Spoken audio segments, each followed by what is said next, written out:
नमस्कार दोस्तों, आपका फिर से स्वागत है आपके अपने YouTube चैनल लोक कथा में। आज मैं आपको एक बहुत ही सुंदर लोक कथा सुनाने वाला हूँ। इस लोक कथा का शीर्षक है आधे पैसे पर कैसे गुजारा करें। तो चलिए शुरू करते हैं। एक बुढ़िया के शादी लायक एक बेटी थी। कामकाज के लिहाज से भी वह कोई छोटी नहीं थी, पर उसने कभी माँ का हाथ नहीं बटाया। वह घोर आलसी थी। वह सुबह देर तक खाट तोड़ती रहती थी।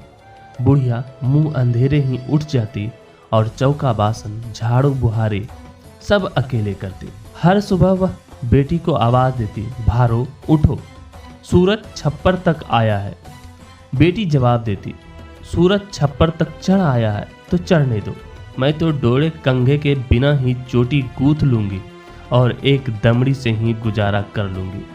फिर यह बिस्तर छोड़ती, इधर उधर मटर गश्ती करती, खाती पीती, कपड़े बदलती और बाल संवारती। हर रोज सुबह यही होता था। एक दिन वहां का राजकुमार बुढ़िया की झोपड़ी के पास से गुजरा। उसने बुढ़िया को कहते सुना, भारो उठो, सूरज छप्पर तक चढ़ आया है।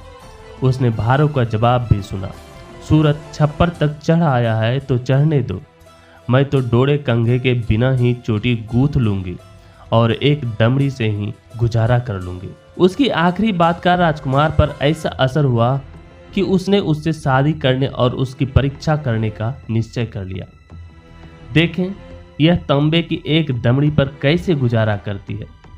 वह जानता था कि गरीब लड़की से शादी करना आसान नहीं होगा, क्योंकि वह राजकुमार है। सो वह शाही अस्तबल के एक स्थान में जाकर लेट गया। राजकुमार कहीं नजर नहीं आया तो हर जगह उसकी तलाश होने लगी। शाम को घोड़ों को खिलाने के लिए चने के बोरे लिए हुए कुछ दासियां अस्तबल में आई। राजकुमार ने देखा कि सारा चना वे खुद खा गए, घोड़ों के हिस्से में सिर्फ छिलका ही आए। राजकुमार आपे से बाहर हो गया। वह छुपने की जगह से बाहर आया और बोला, तो चना तुम खा जाती हो और घोड़ों को छिलके डालती हो, तभी तुम दिनों दिन मुटिया रही हो और मेरे घोड़े दुबले होते जा रहे हैं। दासियों ने उसकी बात जैसे सुनी ही नहीं। वे एक साथ चिल्लाई, तो आप यहाँ हैं? राजकुमार आप यहाँ क्या कर रहे हैं? आपके लिए उन्होंने रियासत का चप्पा चप्पा छान मारा और आप यहाँ अस्तबल में छुपे बैठे हैं। राजकुमार ने उनकी खूब धुनाई की और धमकी दी कि अगर उन्होंने राजा को कुछ भी बताया तो वह उन्हें जान से मार देगा। पर शरारती लड़कियों ने उसकी धमकी पर बिल्कुल ध्यान नहीं दिया। वे ही ठीक करते हुए भागे भागे राजा के पास गए और कहा, महाराज आपको एक बात बताएं या दो?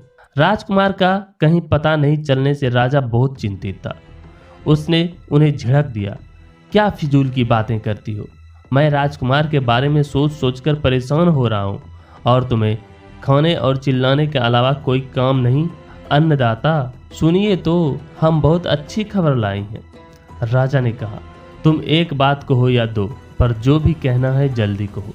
दासियों ने बताया कि जब वे अस्तबल में घोड़ों को दाना पानी देने गई तो उन्होंने वहां राजकुमार को लेटे हुए देखा। राजा तुरंत अस्तबल में गया और राजकुमार से पूछा, क्या बात है बेटे? क्या किसी ने तुम्हारा दिल दुखाया है? अगर किसी ने तुम्हारे खिलाफ हाथ उठाया है तो मैं उसका हाथ काट दूंगा। अगर किसी ने तुम्हारे खिलाफ पैर उठाया है तो मैं उसका पैर काट दूंगा। अगर किसी ने तुम्हारी ओर बुरी नज़र से देखा है तो मैं उसकी आंखें फोड़ दूंगा। मुझे बताओ बात क्या है? अगर तुम्हें कुछ चाहिए तो मैं तुम्हें ला कर दूंगा। राजकुमार ने कहा, ऐसी कोई बात नहीं है। न तो किसी ने मेरे खिलाफ हाथ उठाया है, न पैर, और न ही किसी ने मुझे बुरी नज़र से देखा है। मैं एक बुढ़िया की बेटी से शादी करना चाहता हूँ, बस इतनी सी बात। तुम्हारी इच्छा पूरी होगी। अब तो खुश हो जाओ, चलो चलकर खाना खा लो। राजकुमार अस्तबल छोड़कर राजा के साथ चला गया। वह फिर पहले की तरह सारे कामकाज करने लगा। बुढ़िया को बुलाने से पहले राजा ने राजकुमार को समझाने का प्रयास किया कि वह इस बेमेल शादी से बाज आए। आखिर वह राजकुमार है और एक दिन उसे देश का शासन संभालना है। भिखारन शरीर की लड़की से विवाह करना उसे शोभा नहीं देता। पर राजकुमार बहुत हठी था। उसने यहाँ तक कहा कि बुढ़िया की बेटी से उसकी शादी नहीं हुई तो वह जान दे देगा। और कोई चारा न देखकर राजा ने आदमी भेजकर बुढ़िया को महल में बुलाया। बुढ़िया के होश उड़ गए। उससे ऐसी क्या गलती हो गई जो महाराज को उसे बुलाना पड़ा। उसने बहुत सोचा पर ऐसा कुछ याद नहीं आया। महाराज का आदेश है तो जाना तो पड़ेगा। वह कांपती हुई राजमहल गई और सर झुकाकर खड़ी हो गई। राजा ने उसे पीढ़े पर बैठने के लिए कहा पर उसने नम्रता से मना कर दिया। वह आज तक कभी पीढ़े पर नहीं बैठी थी। राजा ने खुद उसे हाथ पकड़कर पीढ़े पर बिठाया और कहा, हम तुम्हारे साथ रिश्ता जोड़ना चाहते हैं। तुम्हें अपनी बेटी का ब्याह राजकुमार से करना होगा। बुढ़िया अवाक रह गई। कुछ देर बाद जब वह बोलने लायक हुई तो उसने कहा, क्यों एक गरीब बुढ़िया से मजाक करते हैं अन्नदाता? कहाँ आप और कहाँ हम? यह कैसे हो सकता है? राजा ने उसे बताया कि यह मजाक नहीं है। राजकुमार ने कहा है कि वह उसकी बेटी भारो के अलावा दुनिया की किसी भी लड़की से शादी नहीं करेगा। बुढ़िया को कुछ पल्ले नहीं पड़ा। महाराज एक कंकाल विधवा की बेटी का हाथ कैसे मांग सकते हैं, और वह भी आलसी भारो? उसमें कुछ भी तो गुण नहीं है। बुढ़िया से हाँ ना कुछ कहते ना बना। वह चुपचाप घर आई और रजाई ओढ़कर खाट पर पड़ गई। भारो का माथा ठनका। उसकी माँ आज तक कभी दिन को नहीं सोई। वह माँ के पास गई और पूछा कि उसकी तबीयत तो ठीक है। बुढ़िया ने उससे कहा कि वह उसका माथा न खाए, उसे अकेली छोड़ दे। पर भारो यह जानने के लिए पीछे ही पड़ गई कि बात क्या है। आखिर बुढ़िया को बताना पड़ा कि उसे महाराज ने बुलवाया और भारो का हाथ मांगा। वह बहुत परेशान है, समझ नहीं पड़ता कि क्या करें और क्या ना करें। यह जानकर भारो की खुशी तमाम सीमाओं को पार कर गई कि खुद राजकुमार उससे ब्याह करना चाहते हैं। उसने माँ को उठाया और उससे कहा कि वह अदेर महाराज के पास जाकर हाँ कर दे। घबराई हुई बुढ़िया वापस राजा के पास गई और जैसा भारो ने कहा उससे कह दिया। राजा ने राजकुमार को खबर भिजवाई। राजकुमार की बाँछें खिल गई। राजा ने शादी की शानदार तैयारियां की। अपने गरीब नातेदार और पड़ोसियों की खातिरदारी के लिए जो बेचारी बुढ़िया से बन पड़ा उसने भी किया। गाजों बाजों के साथ विवाह संपन्न हुआ। 2-1 महीने बाद राजकुमार को भारो को कहा याद आया, मैं एक दमड़ी से गुजारा कर लूंगी। उसने तुरंत उसकी परख करने का तय किया। उसने पिता से कहा कि उसे एक जहाज बनवा दे। वह परदेश में व्यापार करना चाहता है। राजा ने कहा उसे कुछ करने की जरूरत नहीं है, वह बूढ़ा हो गया है और चाहता है कि राजकुमार जल्दी ही राजकाज संभाल ले। राजकुमार ने कहा कि कुछ महीनों के लिए तो उसे जाना ही होगा। राजा मान गया। जहाज बनाने का आदेश दे दिया गया। राजा के पास धन और आदमियों की क्या कमी थी। जिस जहाज के निर्माण में औरों को महीने लगते हैं वह दिनों में बनकर तैयार हो गया। जहाज का मुखिया और मल्लाह भी चुन लिए गए। सफर के लिए काफी रसद की जरूरत थी, पर राजकुमार ने जहाज में थोड़ी ही रखवाई। उसने भारो से कहा कि समुद्र यात्रा में वह भी उसके साथ चले। भारो को बिल्कुल आभास नहीं था कि पति के मन में क्या पक रहा है। पति के साथ कहीं भी जाने और भला बुरा कुछ भी करने में ही उसकी खुशी थी। शुभ मुहूर्त में जहाज चल पड़ा। वे चलते रहे जब तक कि जहाज किसी दूर देश के तट पर नहीं पहुंच गया। लंगर डाल दिया गया। वे 2-1 दिन वहां रुके। जब रसद बिल्कुल खत्म हो गई तो राजकुमार ने भारो को जहाज पर अकेला छोड़ने की योजना बनाई। व्यापार के बहाने वह तट पर गया और मुखिया और मल्लाहों को भी अपने साथ ले गया। जहाज पर भारो अकेले रह गई। भारो की आंख बचाकर उसकी साड़ी के पल्लू में राजकुमार ने आधे पैसे का सिक्का बांध दिया था। उसका मोल 3 दमड़ी से अधिक नहीं था। राजकुमार, मुखिया और मल्लाह जमीन के रास्ते राजधानी लौट गए। उनके जाने के कुछ घड़ी बाद भारो को भूख लगी। वह जहाज के कुठार में गई, पर वहां उसे खाने को कुछ नहीं मिला।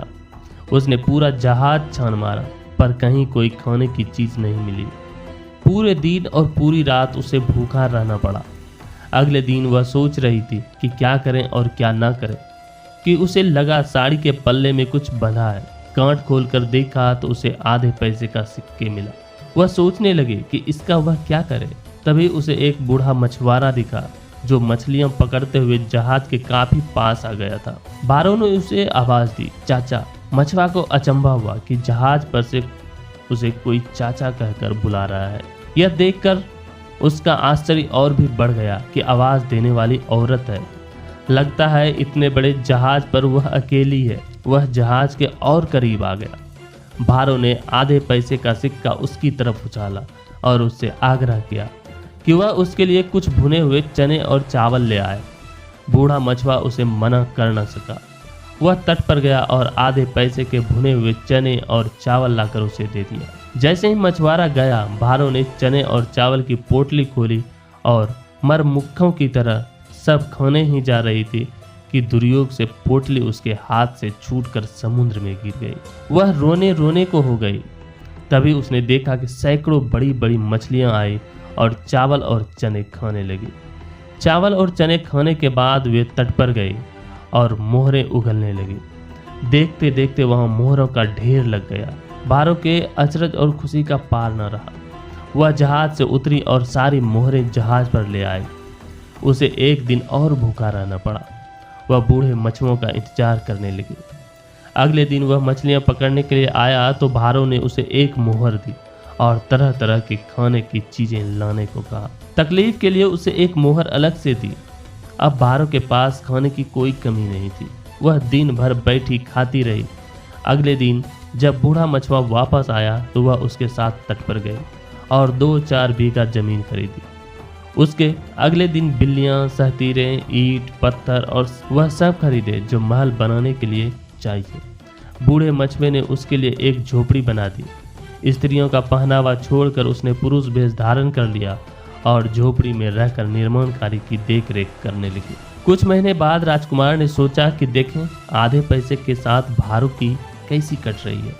सो नया जहाज लेकर वह पत्नी को देखने आया, पर पुराने जहाज में न उसे भारो मिली और न कोई और।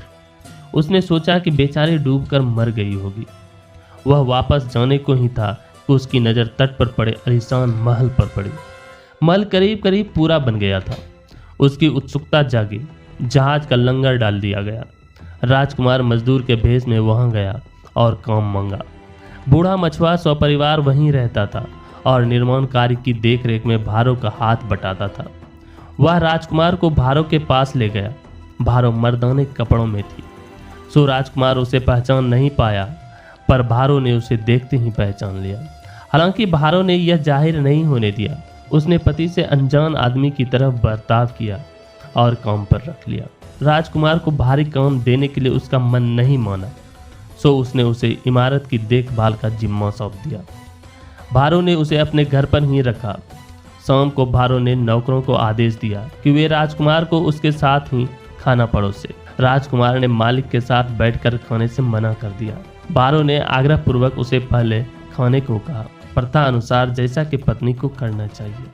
न चाहते हुए भी राजकुमार को पहले खाना पड़ा।